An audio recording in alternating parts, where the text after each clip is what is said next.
तो पाएंगे कि देश के हर किस हिस्से में स्वच्छता को लेकर कोई न कोई अनोखा प्रयास जरूर चल रहा है।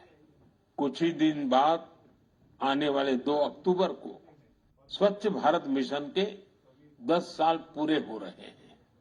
ये अवसर उन लोगों के अभिनंदन का है जिन्होंने इसे भारतीय इतिहास का इतना बड़ा जन आंदोलन बना दिया। ये महात्मा गांधी जी को भी सच्ची श्रद्धांजलि है, जो जीवन पर्यंत इस उद्देश्य के लिए समर्पित रहे। साथियों, आज ये स्वच्छ भारत मिशन की ही सफलता है कि वेस्ट टू वेल्थ का मंत्र लोगों में लोकप्रिय हो रहा है।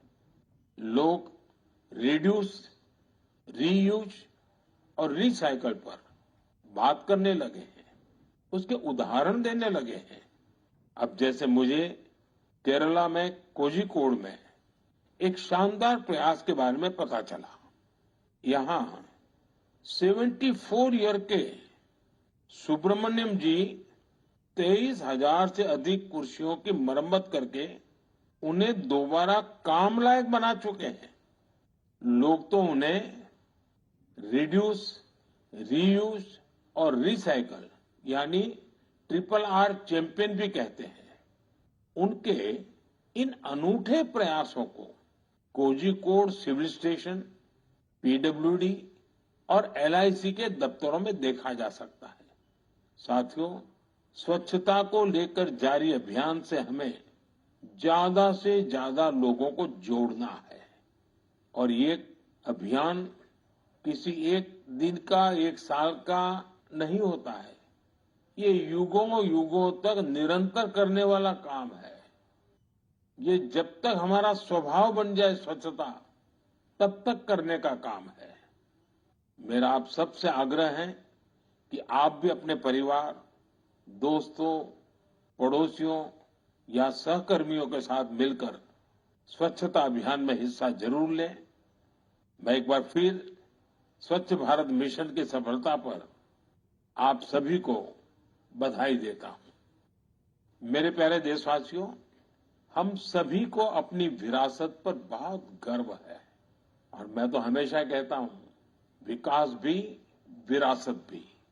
यही वजह है कि मुझे हाल की अपनी अमेरिका यात्रा के एक खास पहलू को लेकर बहुत सारे संदेश मिल रहे हैं। एक बार फिर हमारी प्राचीन कलाकृतियों की वापसी को लेकर बहुत चर्चा हो रही है। मैं इसे लेकर आप सबकी भावनाओं को समझ सकता हूं और मन की बात के श्रोताओं को भी इस बारे में बताना चाहता हूं। साथियों, अमेरिका की मेरी यात्रा के दौरान अमेरिकी सरकार ने भारत को करीब 300 प्राचीन कलाकृतियों को वापस लौटाया है। अमेरिका के राष्ट्रपति बाइडेन ने पूरा अपनापन दिखाते हुए डेलावेयर के अपने निजी आवास में इनमें से कुछ कलाकृतियों को मुझे दिखाया। लौटाई गई कलाकृतियां टेराकोटा, स्टोन, हाथी के दांत, लकड़ी, तांबा और कांसे जैसी चीजों से बनी हुई है। इनमें से कई तो 4000 साल पुरानी है। 4000 साल पुरानी कलाकृतियों से लेकर 19वीं सदी तक की कलाकृतियों को अमेरिका ने वापस किया है। इनमें फूलदान, देवी देवताओं की टेराकोटा पट्टिकाएं, जैन तीर्थंकरों की प्रतिमाओं के अलावा भगवान बुद्ध और भगवान श्री कृष्ण की मूर्तियां भी शामिल है।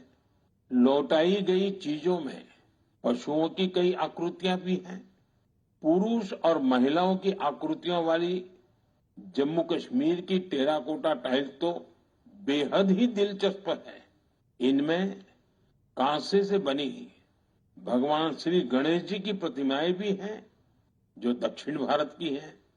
वापस की गई चीजों में बड़ी संख्या में भगवान विष्णु की तस्वीरें भी हैं। ये मुख्य रूप से उत्तर और दक्षिण भारत से जुड़ी है। इन कलाकृतियों को देखकर पता चलता है कि हमारे पूर्वज बारीकियों का कितना ध्यान रखते थे। कला को लेकर उनमें गजब की सूझबूझ थी। इनमें से बहुत सी कलाकृतियों को तस्करी और दूसरे अवैध तरीकों से देश के बाहर ले जाया गया था। यह गंभीर अपराध है। एक तरह से यह अपनी विरासत को खत्म करने जैसा है। लेकिन मुझे इस बात की बहुत खुशी है कि पिछले एक दशक में ऐसी कई कलाकृतियां और हमारी बहुत सारी प्राचीन धरोहरों की घर वापसी हुई है। इस दिशा में आज भारत कई देशों के साथ मिलकर काम भी कर रहा है।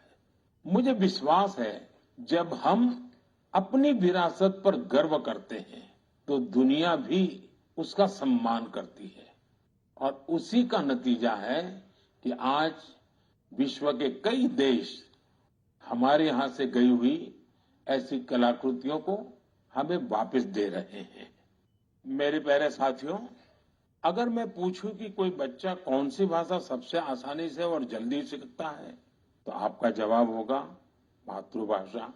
हमारे देश में लगभग 20,000 भाषाएं और बोलियां हैं और ये सब की सब किसी न किसी की तो मातृभाषा है ही है। कुछ भाषाएं ऐसी हैं जिनका उपयोग करने वालों की संख्या बहुत कम है। लेकिन आपको ये जानकर खुशी होगी कि उन भाषाओं को संरक्षित करने के लिए आज अनोखे प्रयास हो रहे हैं। ऐसी ही एक भाषा है हमारी संथाली भाषा। संथाली को डिजिटल इनोवेशन की मदद से नई पहचान देने का अभियान शुरू किया गया है। संथाली हमारे देश के कई राज्यों में रह रहे संथाल जनजातीय समुदाय के लोग बोलते हैं। भारत के अलावा बांग्लादेश, नेपाल और भूटान में भी संथाली बोलने वाले आदिवासी समुदाय मौजूद है। संथाली भाषा की ऑनलाइन पहचान तैयार करने के लिए ओडिशा के मयूरभंज में रहने वाले श्रीमान रामजीत टूडू एक अभियान चला रहे हैं। रामजीत जी ने एक ऐसा डिजिटल प्लेटफॉर्म तैयार किया है जहां संथाली भाषा से जुड़े साहित्य को पढ़ा जा सकता है और संथाली भाषा में लिखा जा सकता है। दरअसल कुछ साल पहले जब रामजीत जी ने मोबाइल फोन का इस्तेमाल शुरू किया तो इस बात से दुखी हुए कि वो अपनी मातृभाषा में संदेश नहीं दे सकते। इसके बाद वो संथाली भाषा की लिपि ओल्ड चिकी को टाइप करने की संभावनाएं तलाश करने लगे। अपने कुछ साथियों की मदद से उन्होंने ओल्ड चिकी में टाइप करने की तकनीक विकसित कर ली। आज उनके प्रयासों से संथाली भाषा में लिखे लेख लाखों लोगों तक पहुंच रहे हैं। साथियों, जब हमारे दृढ़ संकल्प के साथ सामूहिक भागीदारी का संगम होता है तो पूरे समाज के लिए अद्भुत नतीजे सामने आते हैं। इसका सबसे ताजा उदाहरण है एक पेड़ मां के नाम। ये अभियान अद्भुत अभियान रहा। जन भागीदारी का ऐसा उदाहरण वाकई बहुत प्रेरित करने वाला है। पर्यावरण संरक्षण को लेकर शुरू किए गए इस अभियान में देश के कोने कोने में लोगों ने कमाल कर दिखाया है। उत्तर प्रदेश, गुजरात, मध्य प्रदेश, राजस्थान और तेलंगाना ने लक्ष्य से अधिक संख्या में पौधारोपण कर नया रिकॉर्ड बनाया है। इस अभियान के तहत उत्तर प्रदेश में 26 करोड़ से ज्यादा पौधे लगाए गए। गुजरात के लोगों ने 15 करोड़ से ज्यादा पौधे रोपे। राजस्थान में केवल अगस्त महीने में ही 6 करोड़ से अधिक पौधे लगाए गए हैं। देश के हजारों स्कूल भी इस अभियान में जोर शोर से हिस्सा ले रहे हैं। साथियों, हमारे देश में पेड़ लगाने के अभियान से जुड़े कितने ही उदाहरण सामने आते रहे। ऐसा ही एक उदाहरण है तेलंगाना के के एन राजशेखर जी का पेड़ लगाने के लिए उनकी प्रतिबद्धता हम सबको हैरान कर देती है। करीब 4 साल पहले उन्होंने पेड़ लगाने की मुहिम शुरू की। उन्होंने तय किया कि हर रोज एक पेड़ जरूर लगाएंगे। उन्होंने इस मुहिम का कठोर व्रत की तरह पालन किया। वो 1500 से ज्यादा पौधे लगा चुके हैं। सबसे बड़ी बात यह है कि इस साल एक हादसे का शिकार होने के बाद भी वे अपने संकल्प से डिगे नहीं। मैं ऐसे सभी प्रयासों की हृदय से सराहना करता हूं। मेरा आपसे भी आग्रह है कि एक पेड़ मां के नाम इस पवित्र अभियान से आप जरूर जुड़िए। मेरे प्यारे साथियों, आपने देखा होगा हमारे आसपास कुछ लोग ऐसे होते हैं जो आपदा में धैर्य नहीं खोते बल्कि उससे सीखते हैं। ऐसी ही एक महिला है सुभाश्री, जिन्होंने अपने प्रयास से दुर्लभ और बहुत उपयोगी जड़ी बूटियों का एक अद्भुत बगीचा तैयार किया है। वो तमिलनाडु के मदुराई की रहने वाली है।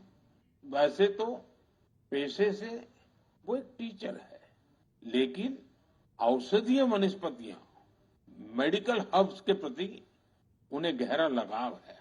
उनका ये लगाव 80 के दशक में तब शुरू हुआ जब एक बार उनके पिता को जहरीले सांप ने काट लिया। तब पारंपरिक जड़ी बूटियों ने उनके पिता की सेहत सुधारने में काफी मदद की थी।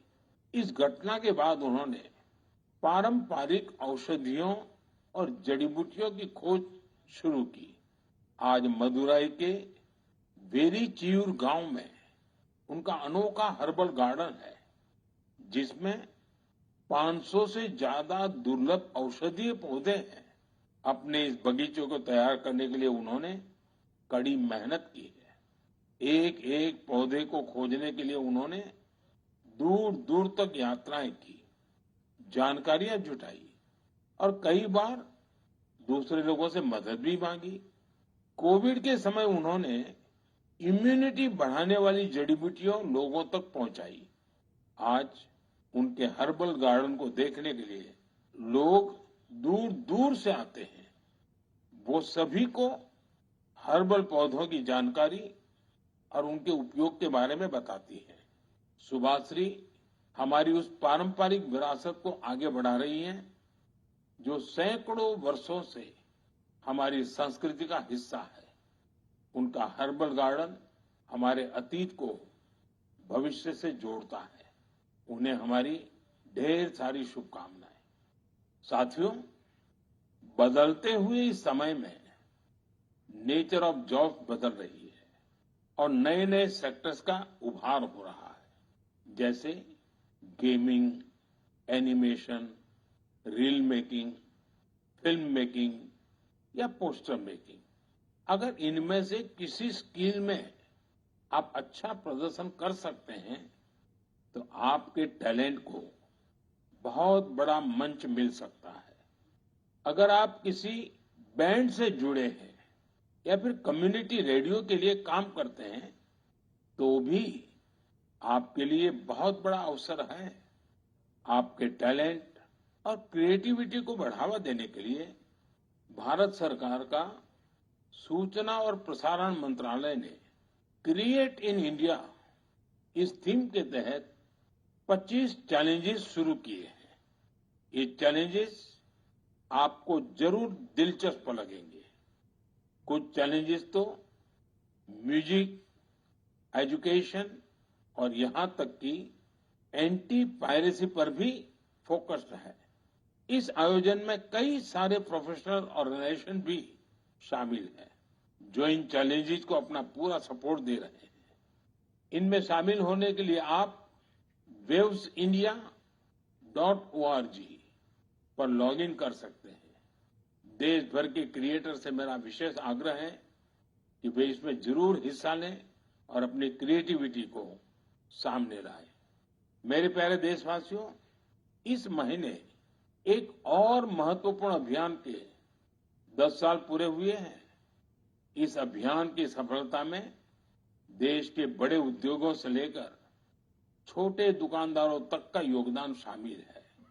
मैं बात कर रहा हूं मेक इन इंडिया की।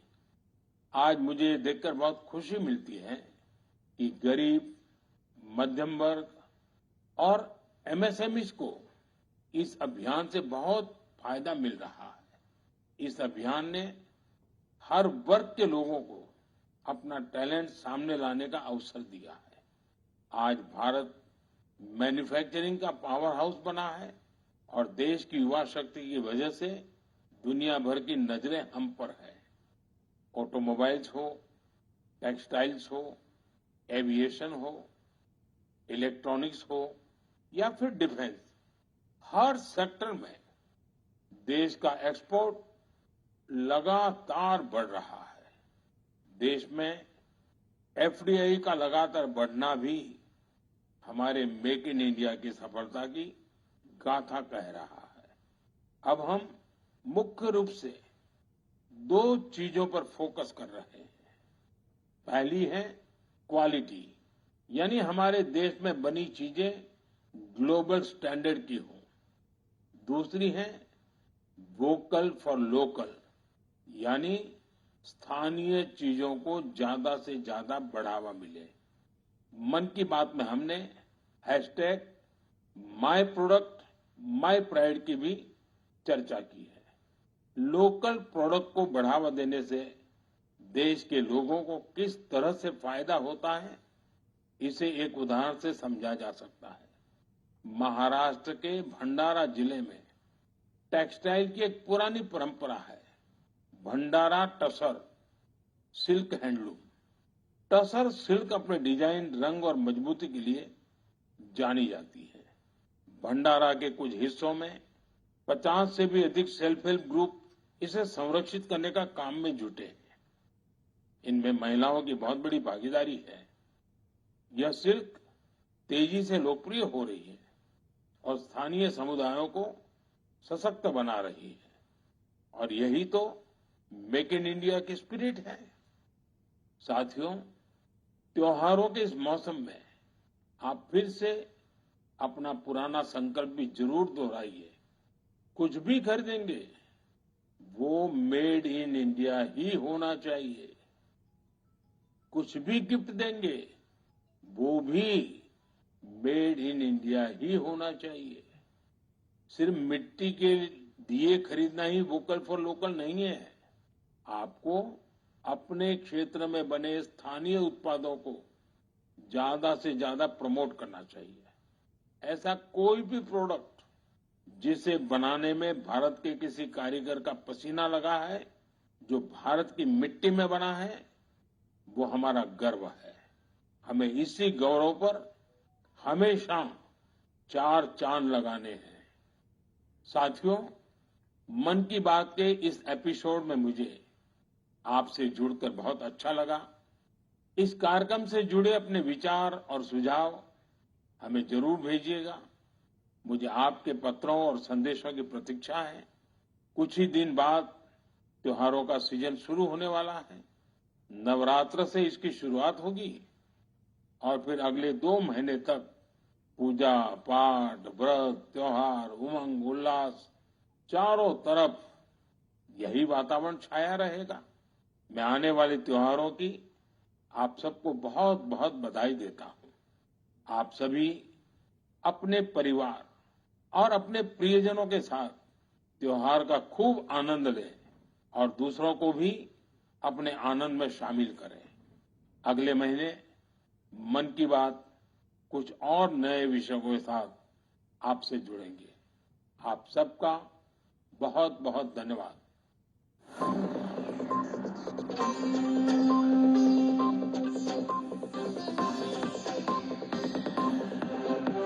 मन की बात के प्रादेशिक भाषाओं में अनुवाद का पुनः प्रसारण आप सुन सकते हैं रात 8 बजे।